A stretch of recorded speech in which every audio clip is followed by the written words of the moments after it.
আকাশবাণী কলকাতা। স্থানীয় সংবাদ পড়ছি চঞ্চল ভট্টাচার্য। ফোরাম ফর দুর্গোৎসব কলকাতা হাইকোর্টের গতকালের রায় পুনর্বিবেচনার জন্য আজ রিভিউ পিটিশন দাখিল করার পর আদালত মামলার শুনানিতে সম্মত হয়েছে বলে জানা গিয়েছে। বিচারপতি সঞ্জীব বন্দ্যোপাধ্যায় আগামীকাল মামলার রিভিউ শুনবেন। ফোরাম ফর দুর্গোৎসবের পক্ষে আইনজীবী কল্যাণ বন্দ্যোপাধ্যায় মামলা লড়বেন। উল্লেখ্য, কোভিড সংক্রমণ প্রতিরোধে এবার পুজোয় সব মণ্ডপ দর্শক শূন্য করতে হবে বলে আদালত গতকাল রায় দিয়েছে। কলকাতা হাইকোর্টের নির্দেশ মেনে বীরভূম জেলাতেও পুজো মণ্ডপগুলিতে দর্শনার্থীদের জন্য নো এন্ট্রি জোন ঘোষণা করা হয়েছে।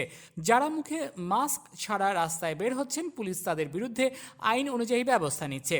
দেশে আরও 10,32,795 জনের কোভিড পরীক্ষা করা হয়েছে। সারা দেশে শেষ পাওয়া খবরে আরও 69,720 জন কোভিড মুক্ত হওয়ায় এখনও পর্যন্ত 67,33,328 জন আরোগ্য লাভ করলেন। সুস্থতার হার 88.63%। এই সময়ে 587 জন মারা গেছেন। এ নিয়ে মৃতের সংখ্যা বেড়ে হল 1,15,197। মৃত্যুর হার 1.52%। একদিনে 46,790 জন আক্রান্ত হওয়ায় মোট আক্রান্তের সংখ্যা বেড়ে হল 75,97,063। বর্তমানে 7,48,538 জন সংক্রমিত চিকিৎসাধীন। আজ থেকে ভারতীয় রেল 30শে নভেম্বর পর্যন্ত উৎসব স্পেশাল ট্রেন চালাবে। অতিরিক্ত ভাড়া নিয়ে এই ট্রেনগুলি চালানো হবে যাতে উৎসবের মরশুমে সবাই বাড়ি যেতে পারেন বা বেড়াতে যেতে পারেন। এই বিশেষ ট্রেনগুলি চলবে মূলত কলকাতা, পাটনা, বারাণসী, লখনৌ থেকে, যেখানে দুর্গাপুজো, দশেরা ও ছট পুজোর জন্য চাহিদা বেশি। পশ্চিমবঙ্গ এর জন্য 66টি ট্রেন পেয়েছে। তবে যাত্রীদের কোভিড বিধি মানতে হবে, মাস্ক পরা ও শারীরিক দূরত্ব বজায় রাখা আবশ্যক। কোভিড পজিটিভ হয়ে কেউ ট্রেনে উঠলে তাহলে জেল ও জরিমানা দুটিই হতে পারে। জলপাইগুড়ি জেলার বন্ধ 3টি চা বাগানে মুখ্যমন্ত্রীর ঘোষিত চা সুন্দরী প্রকল্প রূপায়িত হতে চলেছে। জেলাশাসক অভিষেক তেওয়ারি জানান, বন্ধ রেড ব্যাংক, সুরেন্দ্রনগর, ধরণীপুর চা বাগানে এই প্রকল্পে শ্রমিকদের জন্য সরকারি খরচে ঘর তৈরি করে দেওয়া হবে। মুখ্যমন্ত্রীর ঘোষণার পর বন্ধ চা বাগানের ওপর সমীক্ষা করা হয়। মানাবাড়িতে 206টি, রেড ব্যাংকে 562টি এবং ধরণীপুরে 285টি ঘর শ্রমিকদের জন্য রাজ্য আবাসন দপ্তর বানিয়ে দেবে। বর্তমানে এই 3টি বন্ধ চা বাগানের লিজ বাতিল থাকায় বাগানের জমি ভূমি দপ্তরের অধীনে রয়েছে। ফলে বাগানগুলিতে সরকারি প্রকল্প রূপায়ণে কোনো বাধা রইল না। উত্তর 24 পরগনার বসিরহাটের হিঙ্গলগঞ্জ থানার যোগেশগঞ্জে বিজেপির বুথ সহসভাপতি রবীন্দ্রনাথ মণ্ডলের মৃত্যুকে কেন্দ্র করে এলাকায় উত্তেজনা রয়েছে। 13 তারিখ দলীয় পতাকা বাঁধাকে কেন্দ্র করে বিজেপি ও তৃণমূল কংগ্রেসের কর্মী সমর্থকদের মধ্যে ব্যাপক সংঘর্ষ হয়। উভয় পক্ষের 10 জন এতে আহত হন। এর মধ্যে 3 জনকে বসিরহাট হাসপাতালে ভর্তি করা হয়।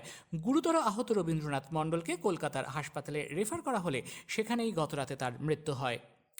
পূর্ব বর্ধমানের গোলসির সাঁকো পঞ্চায়েতের সদস্যের ছেলেকে অপহরণ করে খুনের মামলায় ধৃত 3 জনের কণ্ঠস্বরের নমুনা সংগ্রহ করা হয়েছে। সংগৃহীত নমুনার সঙ্গে মুক্তিপণ চেয়ে ফোনের কণ্ঠস্বরের মিলিয়ে দেখা হবে। পুলিশ 3 জনেরই হাতের ছাপের নমুনাও সংগ্রহ করেছে। গত 16ই সেপ্টেম্বর পঞ্চায়েত সদস্য বুদ্ধদেব দলুইয়ের ছেলে সন্দীপ বিকেলে গ্রামে মনসা পুজো দেখতে বের হয়। রাত 8:30টার সময় 5 লক্ষ টাকা মুক্তিপণ চেয়ে বুদ্ধদেব বাবুর কাছে ফোন আসে। এরপর বেশ কয়েকবার মুক্তিপণের জন্য ফোন আসে। পরের দিন সকালে সাঁকো এলাকায় ডিভিসি ক্যানেলের লক গেটের কাছে জল থেকে হাত পা বাঁধা সন্দীপের মৃতদেহ উদ্ধার হয়। ঘটনায় সুব্রত মাঝি, মঙ্গলদীপ দলুই ও জয়ন্ত বাগকে গ্রেফতার করা হয়। তারা জেল হেফাজতে রয়েছে। জলপাইগুড়ির গাজলডোবায় 7 নম্বর এলাকায় রাজ্য সড়কে কিছুদিন আগে পূর্ত দপ্তর যে হাইট ব্যারিয়ার লাগিয়েছিল সেটি ভেঙে গেছে। এর ফলে আবারও ওই রাস্তা দিয়ে ভারী গাড়ি এবং পণ্যবাহী গাড়ি চলাচল শুরু হবে বলে স্থানীয় মানুষ আশঙ্কা করছে।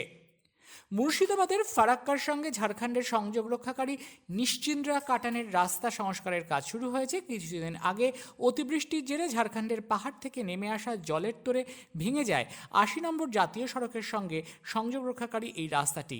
এর ফলে যান চলাচল ব্যাহত হচ্ছিল। পশ্চিম বর্ধমানের দুর্গাপুরের 2 নম্বর জাতীয় সড়কে খয়রাশোল এলাকায় গতকাল একটি বেসরকারি বাসে আগুন লাগে। দমকলের 2টি ইঞ্জিন ঘটনাস্থলে গিয়ে আগুন নিয়ন্ত্রণে আনে।